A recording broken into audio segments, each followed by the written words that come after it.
It's Wednesday, May 12th. Welcome to MarketFoolery. I'm Chris Hill. With me today, Maria Gallagher. Good to see you. Nice to see you too.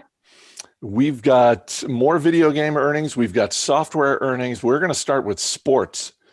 Shares of FuboTV up more than 12% this morning after the streaming sports company raised guidance for the full fiscal year. This was after revenue more than doubled in the first quarter. How real is this rise in the stock? Because this is, I'm not hating on FuboTV, but my first thought when I saw this was, I wonder how much of this is a short squeeze. So it's interesting. So they grew their subscriber base to 590,000 paid subscribers. Their total revenue, like you said, grew 135% year over year to 119.7 million. Their advertising revenue grew actually 206% to 12.6 million. Their subscription revenue increased 131%. So it's reaching a lot of subscribers, but it's still, their overall base is still not massive in the way that you might expect some other streaming platforms. If you think of streaming, a lot of people will think of YouTube TV or Hulu or Netflix. So this is still a very small player in this space. And like you said, it really focuses on sports. So it has a lot of sports offerings. It also has 43 of the top 50 networks and 112 channels. So theoretically, it's for everyone, but definitely for that sports fanatic and your fan, that's who's going to be interested in it. So they mentioned launching a betting platform as well. So like I said, they have a pretty small base. Their market cap's only 2.4 billion in a really massive area with a lot of tailwinds as people are getting more and more into cord cutting. You still see about 78 million people in the US with legacy cable. So there are still people who need to come over to the other side and cord cut. So it was a really stellar quarter, really stellar start for Fubo as people see that pent up demand going back into live sports. But because that base is so small, it's really impressive, but it's still not these staggering numbers you come to associate with a Netflix or a Hulu. It really is going to be interesting to watch where sports goes in the streaming world over the next 5 years or so. When you think about, for example, Amazon Prime, going after the exclusive rights for Thursday Night Football with the NFL.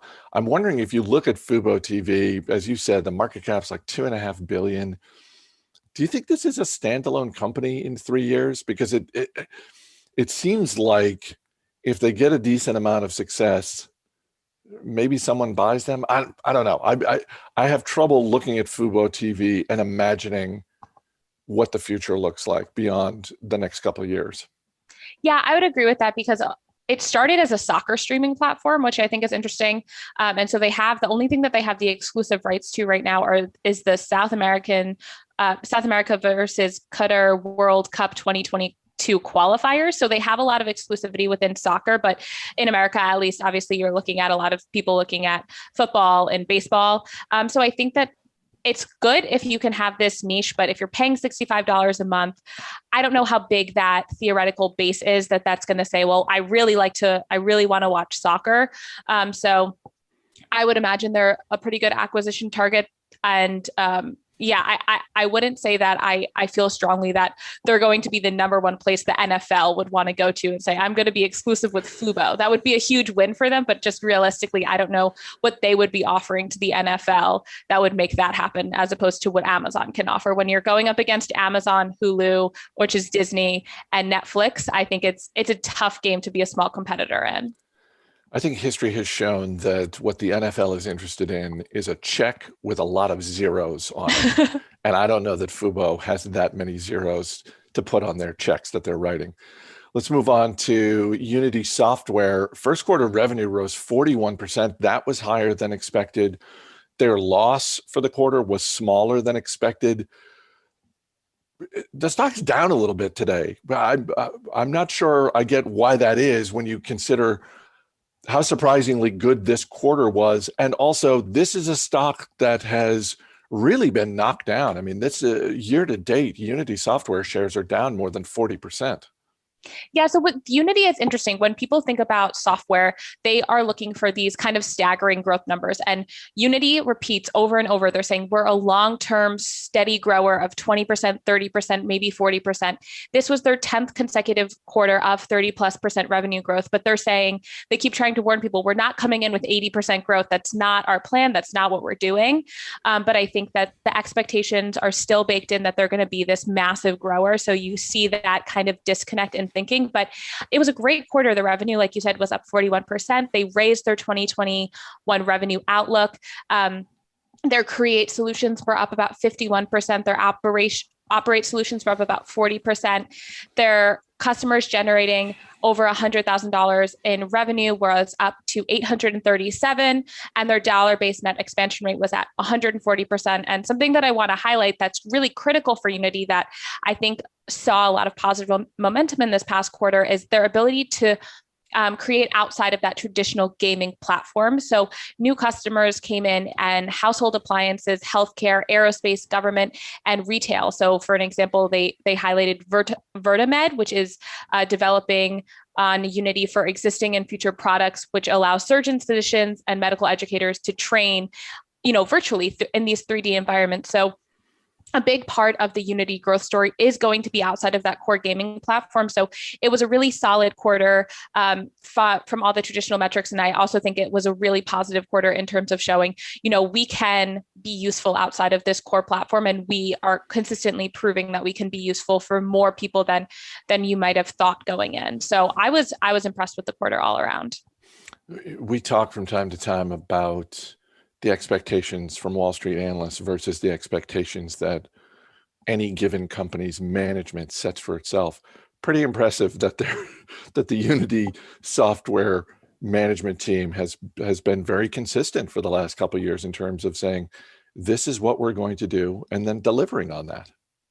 Yeah, I find it impressive. I find it very kind of impressive with management. You want to look at management that's consistent and that you can trust. And I think that they're building up that relationship with investors, saying this is what we're saying we're going to deliver, and we keep delivering. And if you see years and years of 30% revenue growth, I mean, if you look at Starbucks as an example of a company that can just consistently iterate and consistently hit it out of the park over and over again. When they say 30%, they do 30% and they keep on going. So I think it's an impressive growth rate. If they can keep it up, they have 10 consecutive quarters of it. And I think management is being honest, and I respect it. Remember, if you're looking for even more stock ideas, you can check out our flagship service, which is Stock Advisor. You get stock recommendations every month. You get Best Buys now and a lot more. Just go to stockideas.fool.com. That's stockideas.fool.com and get a 50% discount just for being a listener of this fine podcast. We will combine, in a way, sports and software with Electronic Arts, which wrapped up its fiscal year with a strong fourth quarter. Profits were solidly higher than expected. The revenue looked good too. Their forecast for the full fiscal year was upbeat. And there appears to be no love whatsoever for this stock, which is down a couple of percent today. I don't know. This seemed like a good end to the year. Yeah, I mean, I think it was solid. Their net bookings were up about 15% for the year. Their revenue was up about 2%. They did some acquisitions this year, which was interesting. They acquired Glue Mobile, which people might be familiar with from Kim Kardashian in Hollywood. They did a couple of acquisitions. They delivered 13 new games, had 42 million new players join their network. FIFA 21 has more than 25 million console players. Apex Legends has more than 100 million players to date. They had more than 12 million weekly average players. And The Sims had almost 36 million players, which is their sixth consecutive year of growth. So it was solid around a lot of its platforms. They talked about moving forward, their growth is going to be coming in sports, in this increased shift to digital purchasing, where you see 62% of units are sold digitally now. And this growth in mobile, which is what you see with a lot of their acquisition strategies, is getting more into that mobile space. So it was a good quarter. It was a good year. They kind of delivered in what people expected them to do. And so I was generally impressed with EA when I was reading through this. It's interesting because when you look at the video game industry, you can probably make a decent case for Electronic Arts having greater brand awareness than some of the other businesses out there, Take-Two Interactive, even Activision Blizzard.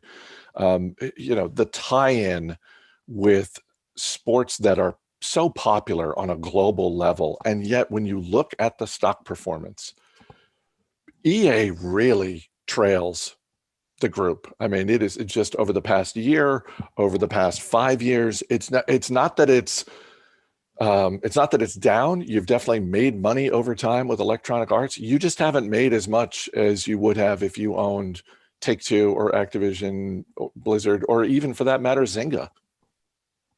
Yeah, and I mean, it is a little bit bigger. So Take-Two is about an 18 billion market cap. I think EA is about 40 billion. So it is a more well-known brand. It's more established. I think their games have more of those legacy games with the FIFA. I mean, I've known people to play FIFA my whole life.